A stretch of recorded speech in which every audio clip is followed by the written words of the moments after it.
이제 지금 우리 학생들이 방학 기간입니다. 방학 기간인데 이제 곧 개학을 하게 되면은 학교가 이제 방학이 맞춰지고 개학을 하게 되면은 부모들은 굉장히 바빠집니다. 이제 우리 아이들을 학교를 보내야 될 그런 준비들을 해야 되겠죠.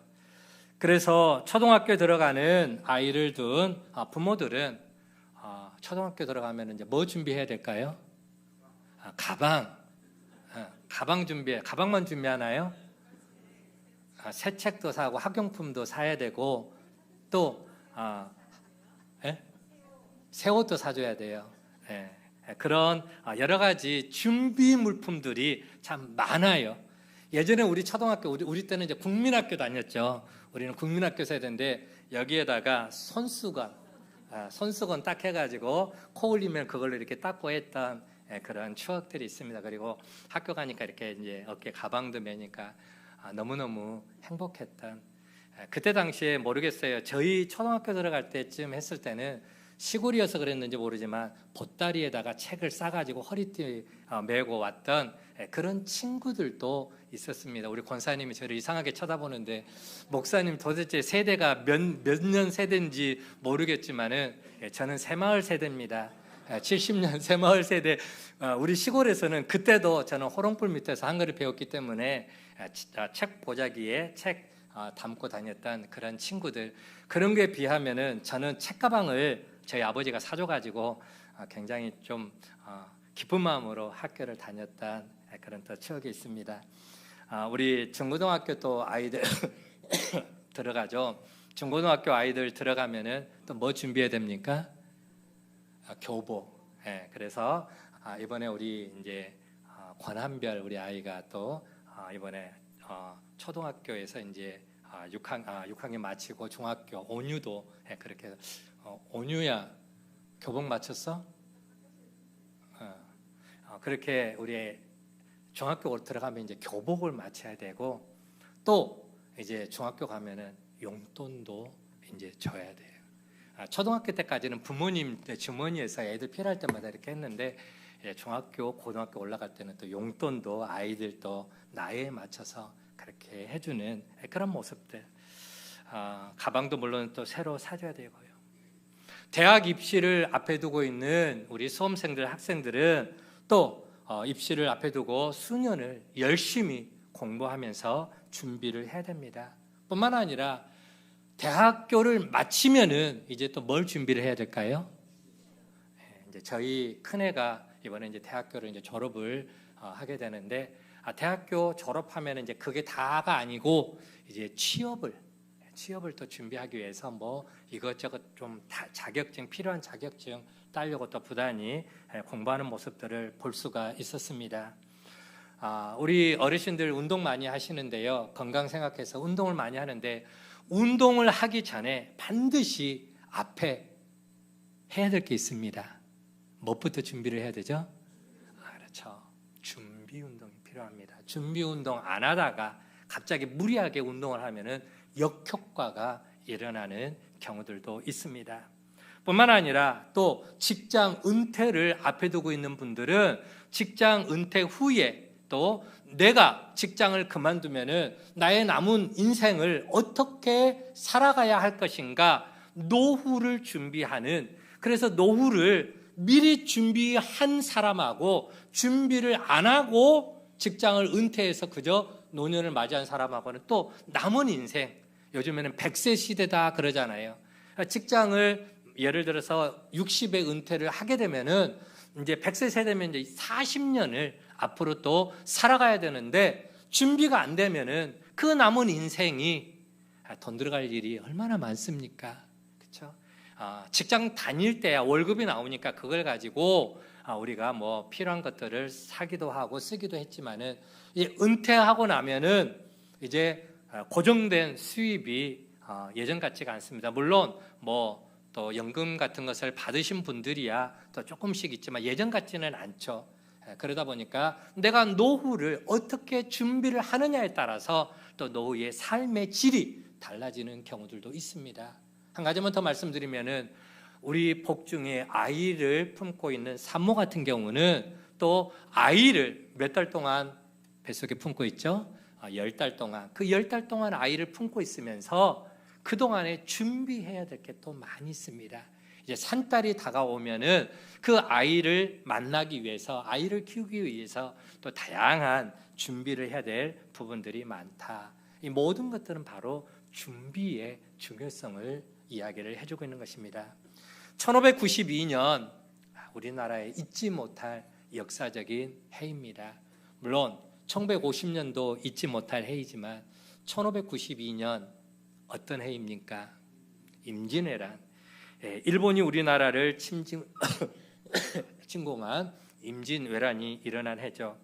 그때 일본을 통일한 토요토미 히데요시가 국내에, 자국 내의 불만을 이제 억누르고, 그리고 저 중국 땅 대륙을 차지하기 위해서 그런 야심을 품고 우리나라를 이제 발판을 삼습니다. 그래서 우리나라를 침공을 하게 되죠. 임진왜란이 일어나기 전에 일본에 갔던 우리 조선의 사신들, 통신사들이라고 이야기하는데요. 그때 일본에 가보니까 일본은 이미 선진 문물을 받아들이고 조총도 다 준비를 하고 있고, 그러면서 전쟁 준비를 하고 있더라라고 하는 것을 사신들이 가서 미리 다 보고 온 거예요. 보고 와서 우리나라에 보고를 했습니다. 그런데도 조정에서는 그것들을 가벼이 여기고 일본의 침략에 대해서 전혀 아무런 준비를 하지를 못했습니다. 임진왜란이 일어나기 전 율곡 이이가 10만 대군 양병설을 주장하면서 군대를 증강시켜야 한다라고 나름 또 주장을 했지만, 당시 국가 재정은 군을 증강시킬 만한 여력이 없었습니다. 증강시키기는커녕 있는 군대마저도 유지할 만한 그런 힘든 상황이었습니다. 그러다가 결국 1592년에 임진왜란이 터졌고, 일본은 약 30만 명의 그 군대로 조선반도를 완전히 쑥대밭으로 만드는 그러한 또 잔인한 짓을 했습니다. 전국 8도가 전쟁터로 바뀌면서 수많은 사람들이 죽음에 내몰리고 또 폐허가 되는 안타까운 일들이 일어났던 것이죠. 여러분, 왜 이런 끔찍한 일이 우리나라에서 일어났던 겁니까? 조선이 일본을 너무나 얕보고, 그리고 침략에 대비해서 전혀 아무런 준비를 하지 못했다라고 하는 것입니다. 침략에 대비하여 준비하지 못한 결과는 너무나 끔찍했고, 약 6년에 걸쳐서 우리나라는 커다란 고통과 쓰라림을 경험해야만 했던 것입니다. 양병 10년 용병 1일이라고 하는 말이 있습니다. 양병 10년 용병 1일. 무슨 말이냐? 군사를 길러내는 데는 10년이 걸리지만 그 훈련한 병사를 사용하는 데는 하루밖에 걸리지 않는다. 다시 말하면은 그 훈련시킨 군대를 하루 쓰기 위해서 몇 년을 준비한다고요? 10년을 준비한다. 이 말은 준비하는 과정이 얼마나 중요한가라고 하는 것을 우리에게 교훈을 해주고 있습니다. 지금도 군인들이 평소에 얼마나 훈련을 열심히 하느냐, 훈련할 때 흘리는 그 땀 한 방울은 전쟁터에서 피와 맞먹는다라고 하는 것을 또 교훈을 해주고 있습니다. 여러분, 전쟁만이 아닙니다. 우리가 살아가면서 모든 일에 있어서 무언가를 준비한다라고 하는 것은 굉장히 중요합니다. 왜요? 준비 없이 이루어지는 일은 아무것도 없기 때문에 그렇다라고 하는 것입니다. 오늘 하나님을 예배하기 위해서 이 자리에 나오신 여러분들도 이 자리에 나오기까지 나름의 많은 또 준비를 하셨으리라 생각합니다. 얼굴에 분도 찍어 바르고 입술이 벌겋게 또 립스틱도 칠하고 훅가시도 주면서 머리를 또 다듬으시고 하면서 교회를 오시기 위해서 뭔가 준비된 모습, 마음의 준비, 몸의 준비, 시간에 준비하는 모든 모습이 필요했다라고 하는 것이죠. 말씀으로 들어갑니다. 우리는 지난주에 사도행전 첫 부분을 함께 말씀을 나누면서 예수님께서는 당신이 꿈꾸는 그 하나님의 나라를 만들어 가시기 위해서 택한 사람들이 있었습니다. 어디 지역 사람을 택하셨습니까? 갈릴리 지역의 사람들을 통해서 하나님의 나라를 만들어 가기를 원하셨죠.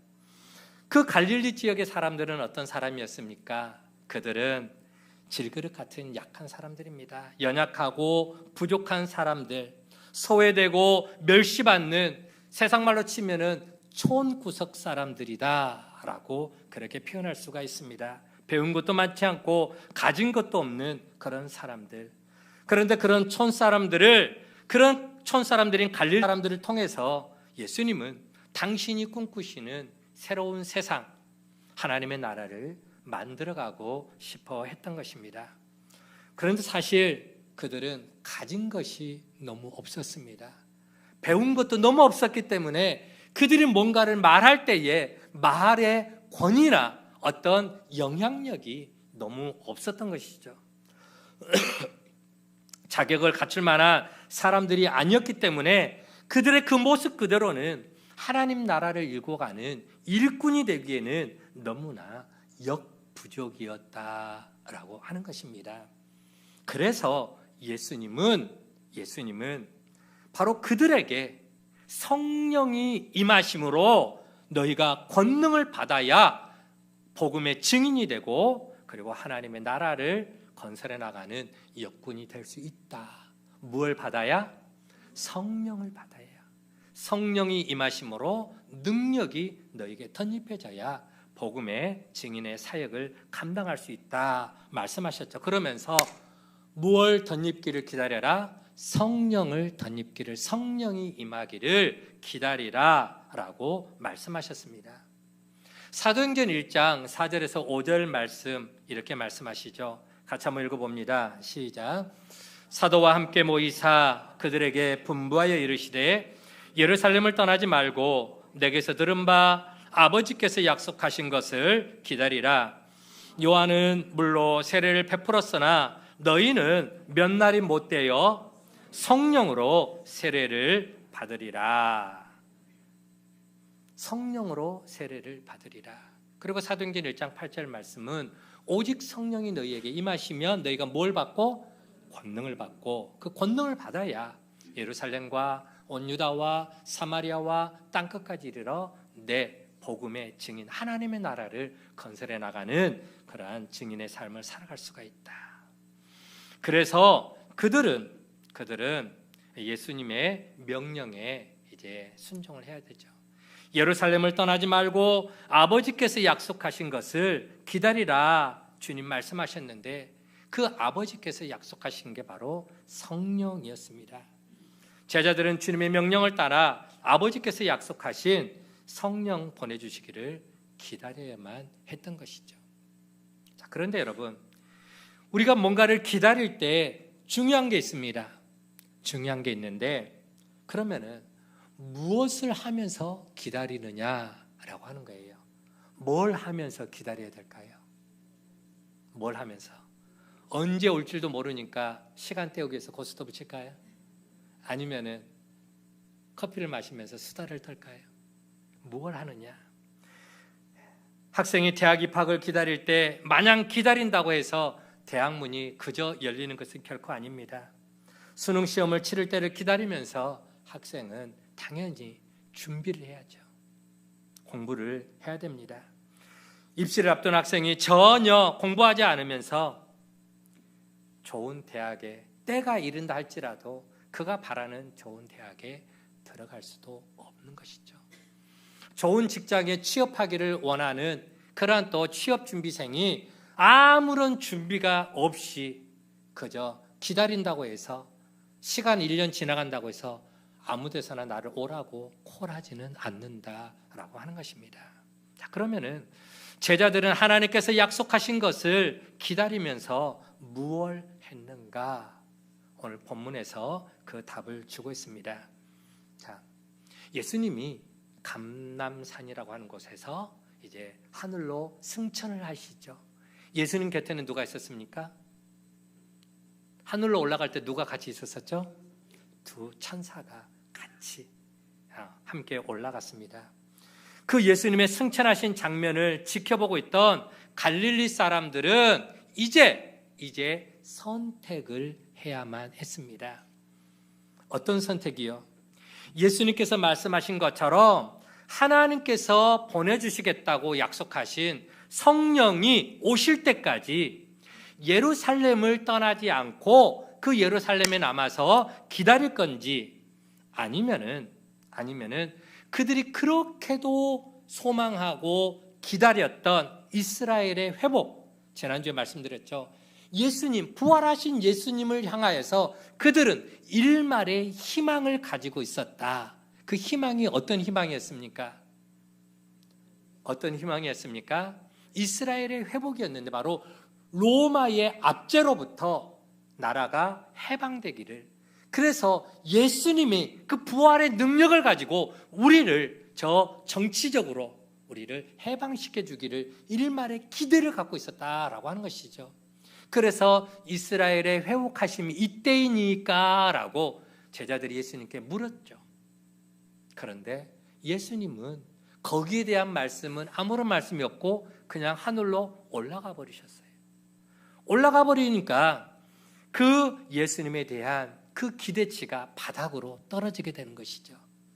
그러다 보니까는 거기에 있던 수많은 사람들이 모든 걸 포기하고 그저 고향 갈릴리로 돌아갈 것인지, 두 가지의 선택의 기로에 그들은 서 있었던 것이죠. 하나는 예수님이 말씀하신 것처럼 성령이 오시기를, 성령이 임하시기를 예루살렘에 남아서 기다릴 건지, 아니면은 예수님에 대한 실망감을 또다시 안고 자기의 고향으로, 삶의 자리로 돌아갈 것인지, 두 가지의 선택의 기로가 있었습니다. 어쩌면은 그들 가운데 많은 사람이 다시금 갈릴리로, 자기들의 삶의 터전으로 돌아가 버린 것 같습니다. 어떻게 알 수 있느냐? 고린도전서 15장에 보면은요, 부활하신 예수님께서 500여 형제에게 일시에 당신의 그 부활하신 몸을 보이셨다라고 성경은 표현을 하고 있습니다. 예수님의 그 부활하신 몸을 몇 명의 제자들에게만 보이는 게 아니라 500명에게 일시에, 다시 말하면은 예수님이 하늘로 승천하시는 그 시점에 그 자리에는 500여 명의 사람들이 그 자리에 움집해 있었다라고 하는 것이죠.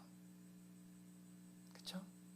자, 그런데 오늘 사도행전 1장 15절에 보면은 몇 명의 수가 남아서 기도했다라고 말하고 있습니까?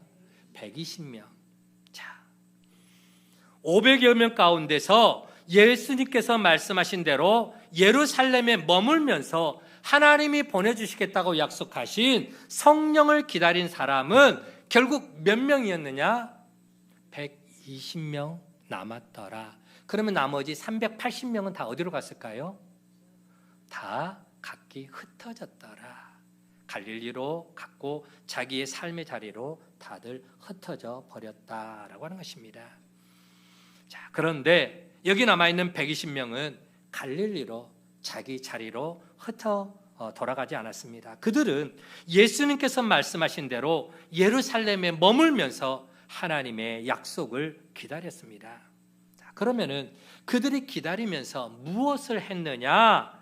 오늘 본문 14절의 말씀처럼 그들은 마음을 같이하여 기도에 힘썼다 말씀합니다. 그들은 예수님께서 승천하신 감람산에서 예루살렘으로 돌아와 한 다락방으로 갔습니다. 그 다락방은 예수님께서 평소 공생의 사역을 하실 때에 제자들과 자주 갔던 그 다락방. 누구의 다락방입니까? 마가의 다락방. 더 구체적으로 말씀드리면 마가 요한의 어머니의 다락방입니다.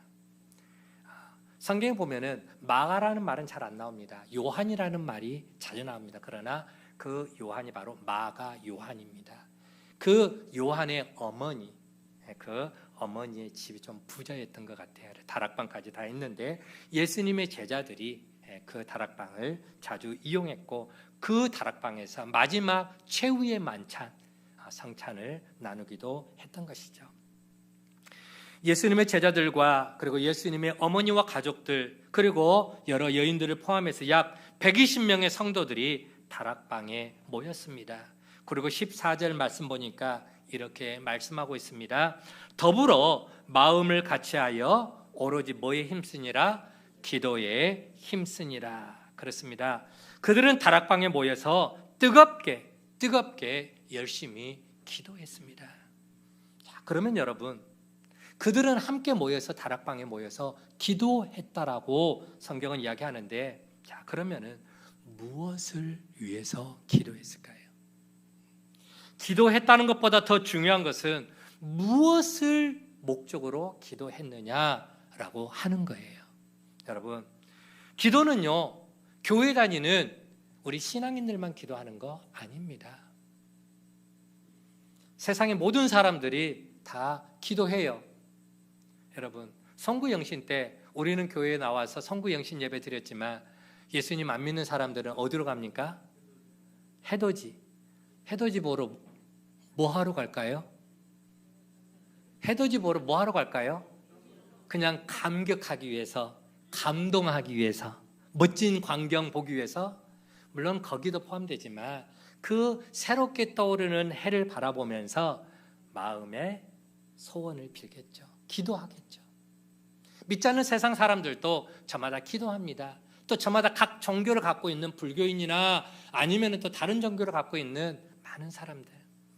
예전에 제가 교회 다니지 않을 때 어릴 적에 저희 부엌에 가면은 꼭 그 큰 솥단지 앞에 자그마한 그릇이 하나 놓여 있었습니다. 무슨 그릇일까요? 정한수.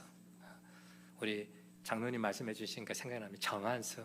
그러면서 어머님은 그 솥단지, 밥솥 솥단지 앞에 있는 정한수 그거 떠놓고 가족들을 위해서 기도했겠죠. 가족들의 건강과 자식들의 앞날을 위해서 어머니는 교회는 안 다니셨지만 부모님들은 늘 그렇게 또 누군가를 향해서 뭐 천지 신명님께 빕니다, 뭐 삼신 할매께 빕니다 하면서 저마다 다들 기도를 했다라고 하는 거예요. 여러분, 기도의 대상은 다들 있습니다. 그러면 우리는 누구에게 기도합니까? 우리는 바로 여호와 하나님, 천지의 창조주, 만물을 창조하신 그 하나님, 그 모든 것들을 창조하시고 주관하시고 섭리하시고 그러면서 언제나 우리들에게 최고의 좋은 것을 주시기를 기뻐하시는 그 사랑의 하나님 아버지께 우리는 기도하는 줄 믿으시길 바랍니다. 누구의 이름으로 기도합니까? 예수 그리스도의 이름으로 기도합니다. 자, 그런데 우리가 그런 사랑의 하나님께 기도하더라도 모든 기도가 다 이루어지는 것은 아니다라고 하는 것입니다. 바로 아버지의 뜻대로 구하는 기도. 예수님이 말씀하셨죠. 요한복음 15장 7절 말씀. 요한복음 15장 말씀은 나는 포도나무에 너희는 가지니라는 그러한 말씀이 나오는데, 포도나무 비유가 나오는데 거기 보면 이런 말씀하셨습니다. 같이 한번 읽어보도록 할게요. 시작. 너희가 내 안에 거하고 내 말이 너희 안에 거하면 무엇이든지 원하는 대로 구하라. 그리하면 이루리라. 예수님이 우리 안에 거하고 우리가 또 예수님 안에 거하면, 여러분, 예수님 말씀이 우리 안에 거할 때 내 욕심대로 내 욕망을 위한 기도를 드리기는 어렵습니다. 예수님의 마음과 나의 마음이 하나가 되어 기도하면은 그것은 하나님 아버지의 뜻을 구하는 기도를 할 수밖에 없겠죠. 바로 그런 기도를 하나님이 기뻐하시고 들어주신다라고 하는 것입니다. 자, 그렇다면은 다락방에 모여 있던 그 120명의 성도들은 그러면은 무엇을 위해서 기도했느냐? 오늘 그 기도의 내용이 본문에는 정확하게 기록되어 있지는 않습니다. 그러나 우리가 분명하게 알 수 있는 것은, 우리가 정확하게 알 수 있는 것은 뭡니까? 그들은 뭘 받기 위해서? 성령, 하나님이 약속하신 성령을 보내주실 것을 그들은 간절하게 기도했겠죠. 그들이 예루살렘을 떠나지 않고 다락방에 모인 이유가 바로 그것입니다. 그렇지 않다면 굳이 위험을 무릅쓰고 예루살렘에 그렇게 모일 필요가 없습니다. 그때 상황이요, 예루살렘에 모여서 120명이 함께 기도를 한다라고 하는 게 얼마나 위험한 도전인지 여러분 짐작이나 가십니까? 자, 예루살렘에는 40일 전에 일어난 일로 인해서 그 예루살렘은 분위기가 굉장히 살벌했습니다. 40일 전에 어떤 일이 일어났을까요? 40일 전에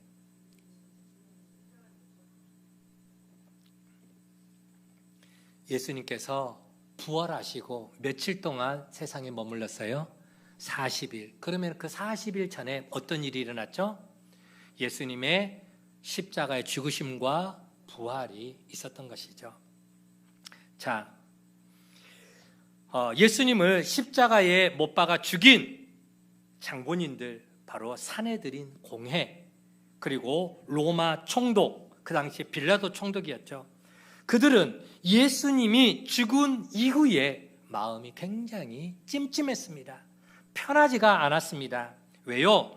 예수님을 십자가에 못 박아 죽이면 그것으로 다 모든 일들이 평정되고 끝이 나고 백성들도 다 좋아할 줄 알았는데, 그런데 그 죽으신 예수님이 다시 살아났다라고 하는 소문이 들렸던 것입니다. 보세요.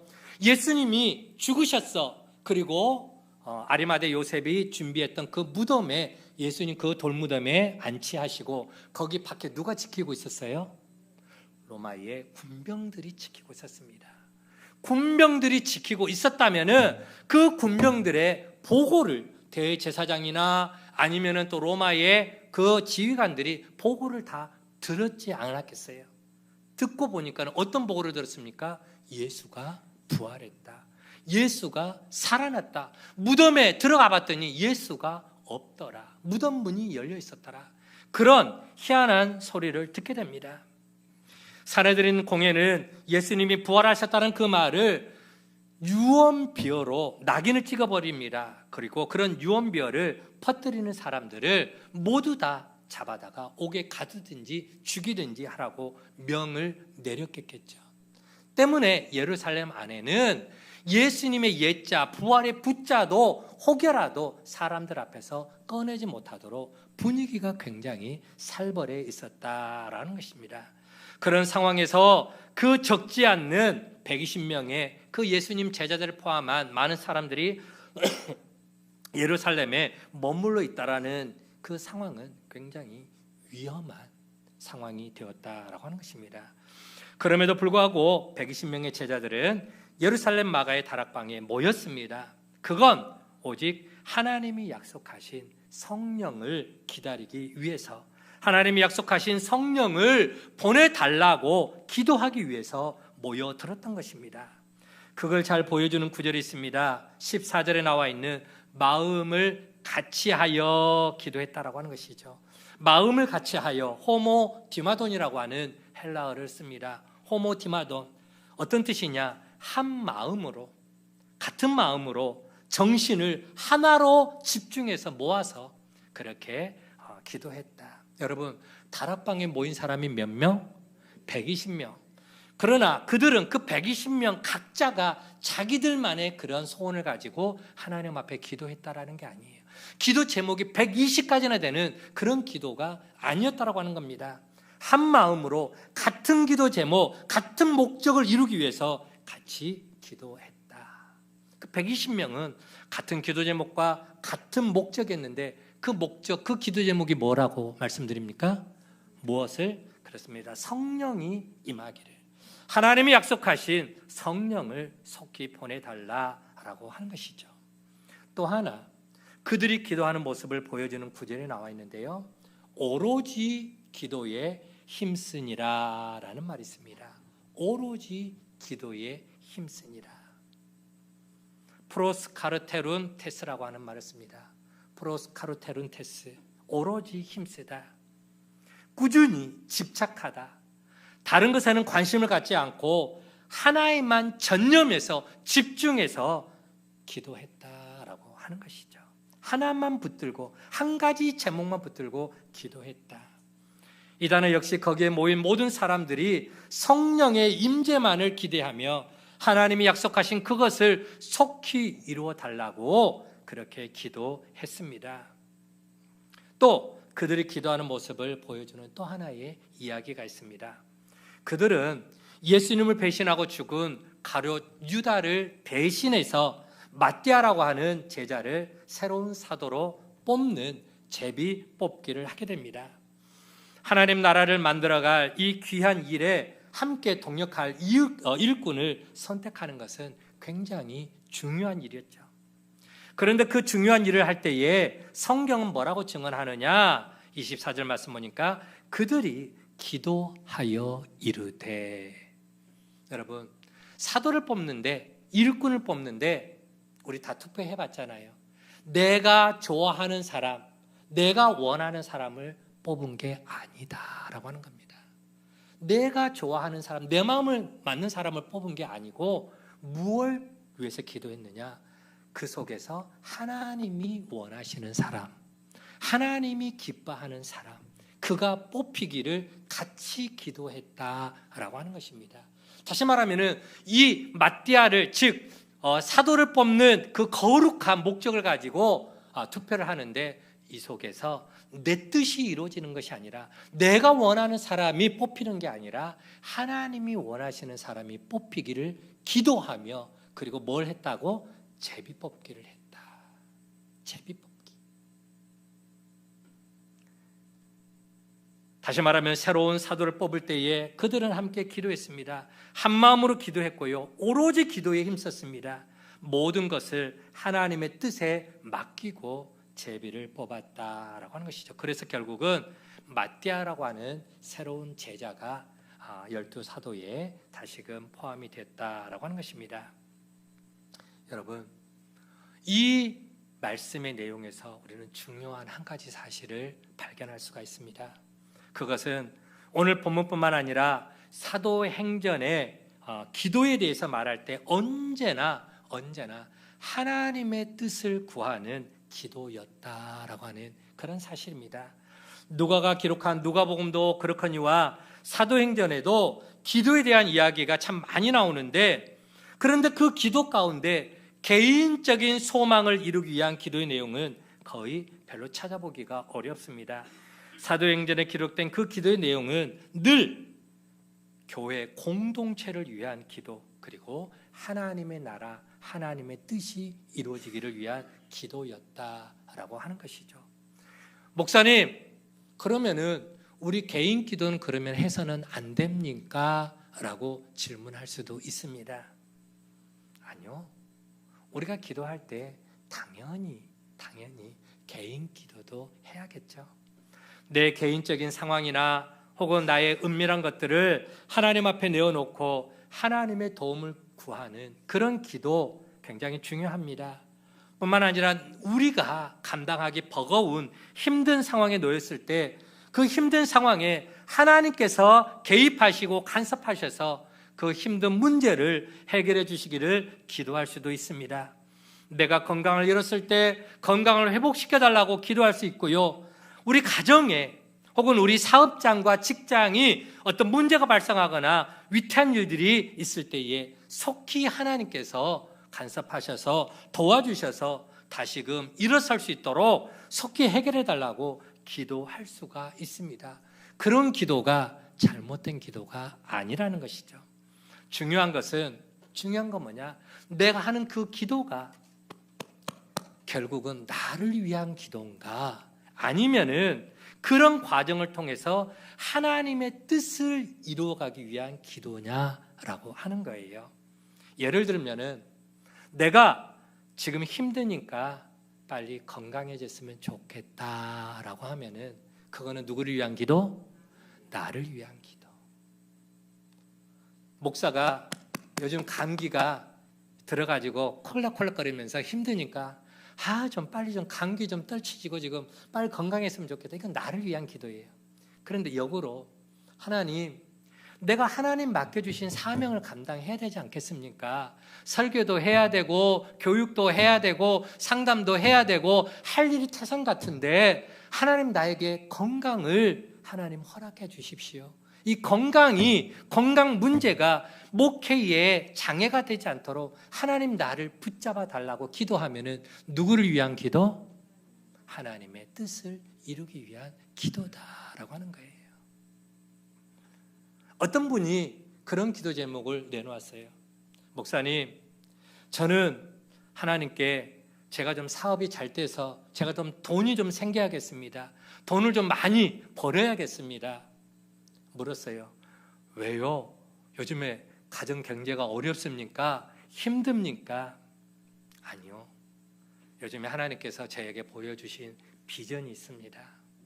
누군가를 섬기려고 하는데 그 귀한 섬김의 사역을 하고 싶은데 그런 사역을 할 수 있도록 하나님 저에게 물질의 복을 더해 달라고. 누구를 위한 기도? 하나님의 뜻을 이루기 위한 기도. 그런 기도. 하나님, 우리 가정이 행복하기를 원합니다. 우리 가정에 감사와 기쁨과 은혜가 넘쳐나기를 원합니다. 우리 가정이 정말 잘 됐으면 좋겠습니다. 내가 행복하기 위한 게 아니라 하나님, 예수 믿는 우리 가정이 잘 돼야 믿지 않은 이웃들이 우리 가정을 보고 이야, 예수 믿으면 저렇게 행복해질 수 있구나. 예수 믿는 가정은 저렇게 천국과 같은 너무너무 행복한 가정이네. 나도 그러면 예수 좀 믿어볼까? 이렇게 하나님의 뜻을 이루기 위해서 하나님의 영광을 드러내기 위해서 그런 목적을 가지고 기도하는 그 기도가 하나님이 기뻐하시는 하나님의 뜻을 구하는 기도다라고 하는 것입니다. 아멘. 우리의 기도가 그런 포커스가 맞춰지는 기도가 되어야 된다라고 하는 것이죠. 내가 힘드니까 건강했으면 좋겠다. 그게 아니라 내가 건강하여 하나님의 영광이 되는 일에 쓰임받기를 원하기 때문에 그래서 건강 주시도록 기도하는 것, 그게 바로 하나님이 기뻐하는 그러한 기도였다라고 하는 것이죠.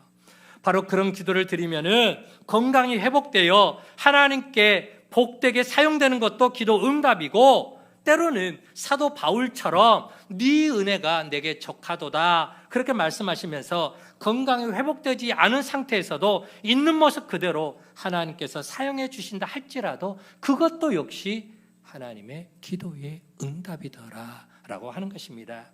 때문에 하나님의 뜻을 위해서 기도하면 우리가 처한 상황이 어려움이 사라지든 그대로 있든 우리의 힘든 문제가 풀려지든 풀려지지 않든 그런 것은 문제가 되지 않습니다. 오직 나의 목적이, 나의 삶의 방향이 하나님께 포커스를 맞추고 나아갈 때 그 모습을 하나님이 매우 기뻐하시더라라고 하는 것입니다.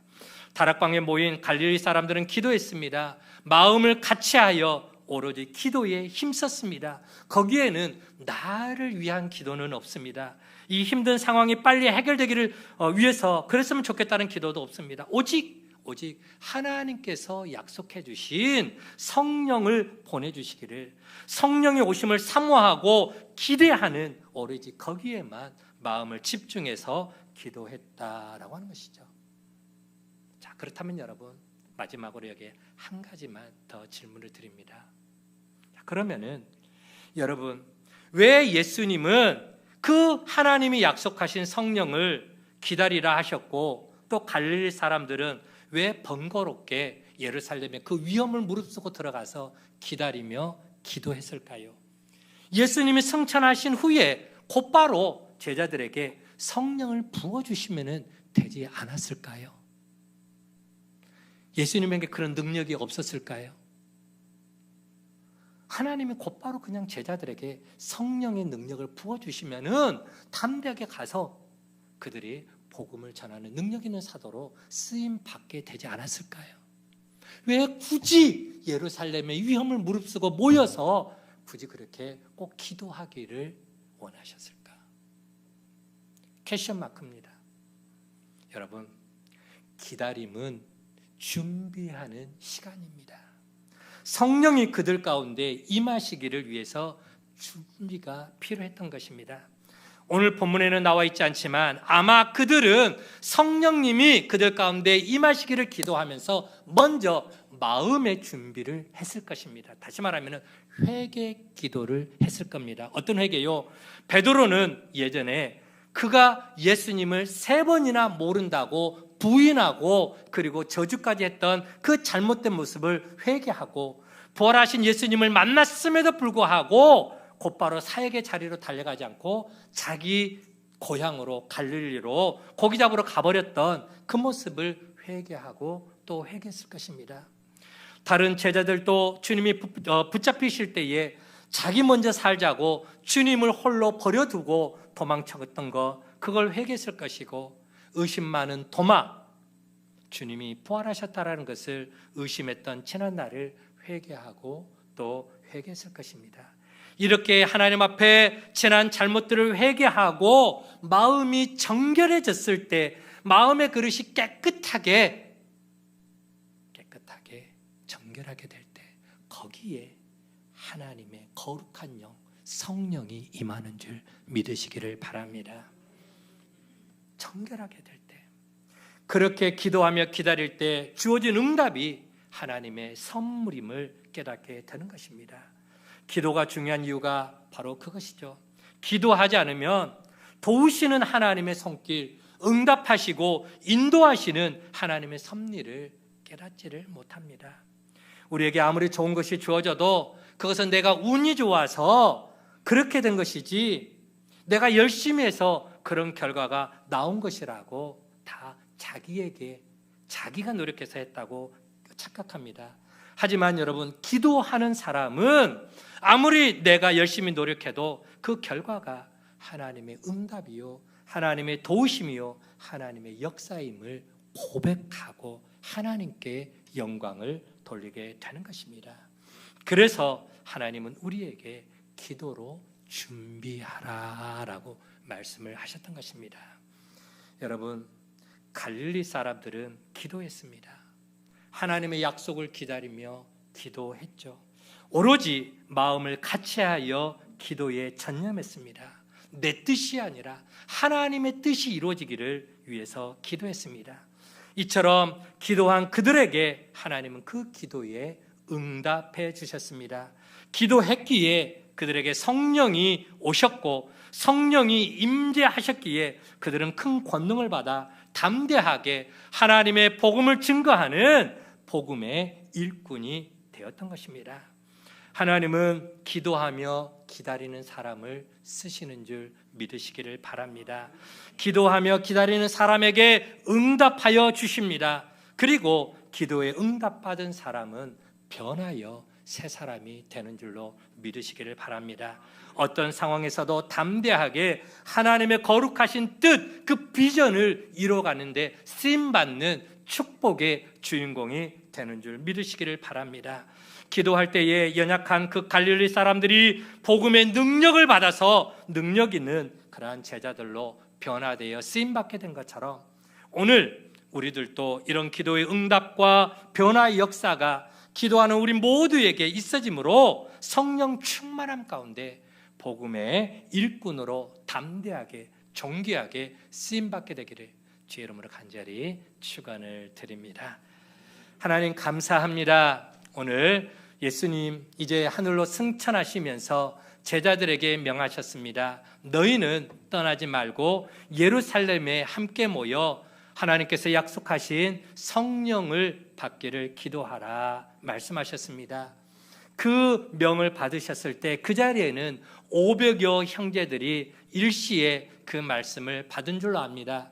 그러나 나머지 380명은 그들의 기대치에 미치지 못한다고 각자의 삶의 자리로 다 흩어져 버렸고, 나머지 120명은 위험을 무릅쓰고 예루살렘에 들어가서 오로지 마음을 같이하여 한 가지 목적을 위하여 하나님의 거룩한 뜻을 붙들고 기도에 전념했을 때 하나님이 약속하신 성령이 그들 가운데 임하심으로 성령의 충만함을 받고 변하여 새 사람 되고 능력 있는 복음의 증인으로 쓰임받게 된 줄로 믿습니다.